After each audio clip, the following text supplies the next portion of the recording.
There are so many cool upgrades, so many cool new decks that are going to get the chance to step on into the metagame light this year.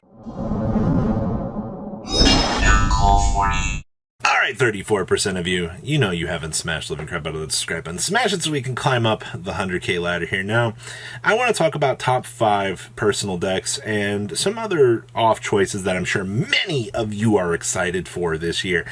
So, the first one I want to talk about here is going to be Manadome. Now, for those of you that have been seeing the interactions out here with Manadome as a whole, you've probably noticed that this is the next step in the lore for Vice of Starfrost. Now, unlike its two predecessors, Tyr and Kashtira, this deck is not nearly on the same level of power brokenness that we've seen with the others. But I will say here that I am definitely excited to see where this deck is going to go. I've seen some pretty cool videos with this already, and I think a lot of people are genuinely excited for it as well, just because it's the synchro version in the universe. Now, with the lore tying into this, with like him fighting his internal struggle battles and things like that, you know, I love when an archetype actually makes me care about the lore of the game. It is so cool and interesting at the end of the day just to see the level of interactions and things that you can pull out of this. Now, I'm looking forward to just seeing what kind of splash that we will see this deck actually make, you know, between like the memories of the apples, the synchro actually being really cool, and another generic ass field spell that gets the ability to search. Ah, man, let me tell you, and all of these field spells that are getting all of these free search chicken nuggies out here is pretty ridiculous at the end of the day. So when an archetype makes the checklist for more included broken spell cards out here, you definitely kind of got to give a little bit of a, I guess, a little breath of attention to it. So yeah, for now, I'm going to put Manadome on this list because I think that this deck has some really cool potential for this year. Now, I gotta give it up for Purely here. Alright, now these cute little we've called it the Eeveelution deck. If you guys haven't realized why we call it that, it's because the base form little creature, it basically just turns into whatever evolution that you want. Alright, then you got like the super big Chad, you know, like 5 material Eevee out here doing its thing. For sure, like, we acknowledge that at the end of the day. But the big gimmick with this is we're going to have to wait for the next support card for this, which the TCG won't really see until I think it's April/May when we get Cyberstorm access. But I mean, like, this deck can do some pretty stupid things. The fact that you can make a very large Exceed monster that just has, what, like 6,500 attack points? And then you get cards that let you draw like 3 cards during your opponent's turn, so you can draw into hand traps as well. The entire deck is essentially all just massive searchability. You can interrupt the opponent's graveyard by taking cards and putting them underneath your Exceed monsters, which means that if your opponent wants to get access to some of those effects, they're going to have to out those little guys. Anybody see a problem with this? Well, that's kind of why I like this deck. It's all just kind of reminiscent of Zodiac in a way, but not anywhere nearly as broken. And that's a big thing that we learned with Zodiac. They all did put some sort of restriction on these cards that you do need to use rank up. Well, not really rank up cards, but you're going to have to use the archetypal support cards to actually step through and do Exceed plays. Wow, Konami actually balanced an archetype for once.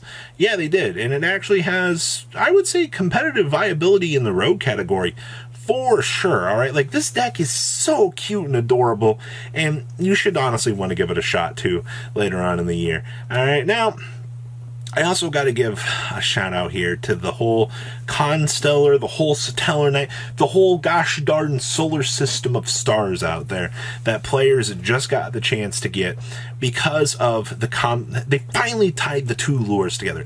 We knew that Constellars and Satellar Knights were in the same house of lore. Like, we've known this for so long. They finally were just like, you know what? We're finally going to go ahead and we're going to tie these two together so you can finally get something going here. And I mean, hey man, when you get a card that literally says, hey, you can have access to any normal summon in your deck by converting this card's effect to that effect, and you get the ability to stack up, what, 2 cards back to your hand? All in a rank 4 Exceed monster? Oh, okay, sure.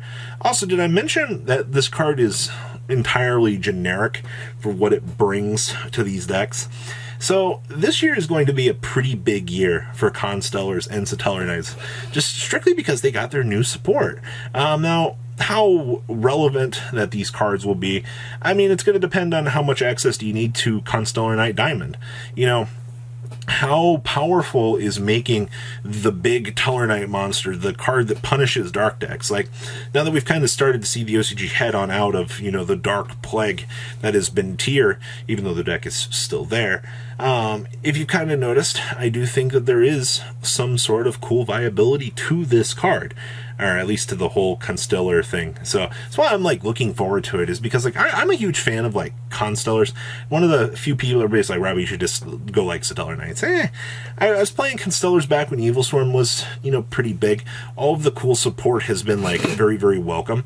So to see that we're definitely stepping in the right direction here for all of this, I'm definitely super excited to see that. Now, next up here is going to be some unreleased potential here, and it's the retrains for Light Pulsar and Dark Flare, I think it is.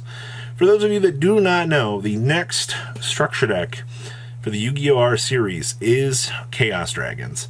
Now, before you're all like,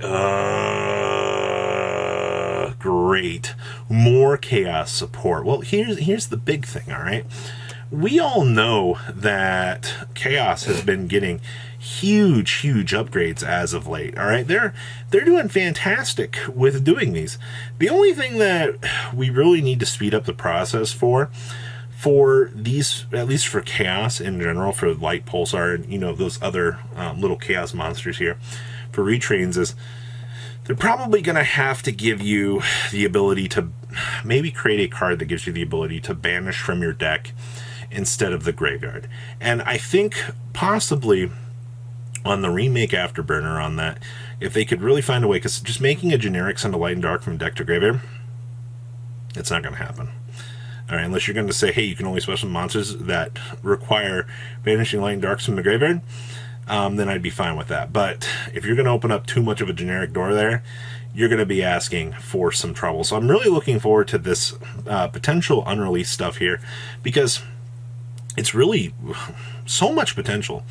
Now, I also want to mention Sky Striker here as my last personal pick for what I'm looking forward to this year. And you're like, oh my gosh, Robbie, why you gotta mention Sky Striker? Well, here's the thing.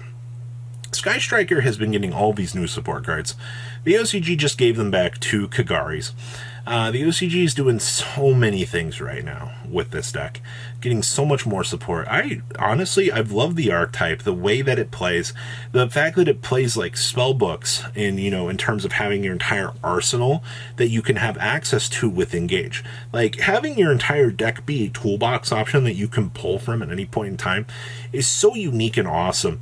That's like the reason why I loved spell books back in the day, was just that utility option that you can have access to at any point in time. And that's more and more Sky Striker cards that they keep adding into the pile here, the more and more, I would say, interesting that it becomes in terms of a toolbox deck. So I'm definitely excited to see what they're going to add to this. Now, the deck that we're all very, very, very ready for here is going to be Kashtira. Now, I wanted to put this as like the very last pick here, because everybody knows that this is coming, all right? The deck that can lock all of your opponent's zones with Mushroom Man number 2. Are we going to see Mushroom Man see play? I mean, maybe. Who knows? Like, that's the thing that makes this kind of hilarious and interesting to me at the end of the day, is just that. Plus, it's a walking, talking macrocosmo. It's like, we've known about this deck was coming for months, but people are still shock Pikachu face out here that this powerhouse monster that was designed to counteract tier is on the horizon here. And trust me when I say this, in terms of meta decks and then fun decks, this thing, once this deck gets checked on a list with like proper restrictions and things, you'll probably see the deck become ogre control, which is fine. I'm looking forward to seeing that as well. But it's going to take a little bit of time to see that adjustment actually take place. So those are the top 5 decks I'm personally looking forward to out of this year. So what do you guys think? Please, leave a comment down below to what you guys think. See your beautiful faces back here later in the day, guys. Peace out. Patrons, thank you.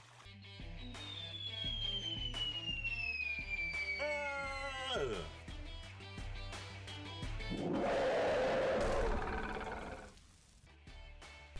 Thank you so much for watching. Check out these other videos.